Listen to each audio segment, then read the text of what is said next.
Қайырлы түн, Асылудым. Бізде мен өз отбасымызда да сол еткен. Әкем арқасы бар тұғын. Сол анамда да ағаруақ, күш қасиет сол бізге де дарыды. Мен енді соны ұстап отырмын. Құдайға мың шүкір, мың тәубе. Ештен кеш жақсы дейдім. Әкем ауырғанда анам сол молдаларға барды. Өйткені психолог, психотерапевттер қалтамызда әлі мысалы олар өте қымбат алады. Жаңа бір қызбен сөйлесіп едім, шошынып, сондай қиыншылық басынан өткеннен кейін адам религияға, адам Құдайды қашан іздейді?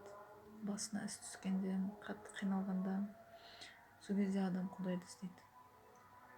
Олар сол ислам религиясында имамдарға барып, жаңа енді демді қанша салдыртады, берген алады көбі, біреу болмаса 1-2 мың теңгесі қыстырады болды.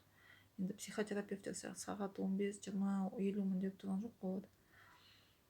Амал жоқ, қарапайым халық солай емделеді. Былай қазір мен палашып қарасам, бұл жерде ешқандай дуа да, сиқыр да, ешқандай біреудің сізге жаңағыдай бір бәле сасыған, мынандай майлы әтірлер сасыған біреудің демі емес.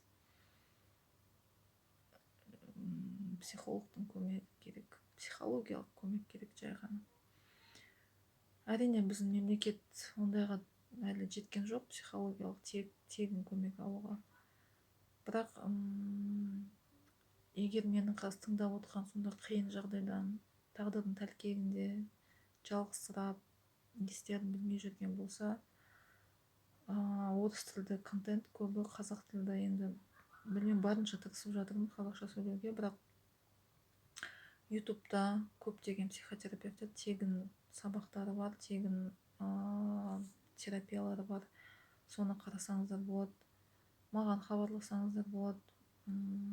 Әрине енді мен үлкен бір сумма емес, сол бір орташа баға. Бірақ қазір сол жыным ұстап отқан жоқ, аянышпен қарап отырмын.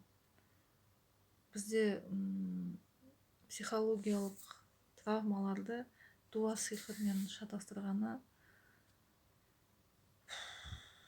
сол жағы мен қатты қынжылтып отыр. Мүмкін енді тағдырлар сондай шығар, сол жолдан өту керек шығар. Бәріне дұрыс, жақсы тағдыр, жақсы жеңіл тағдыр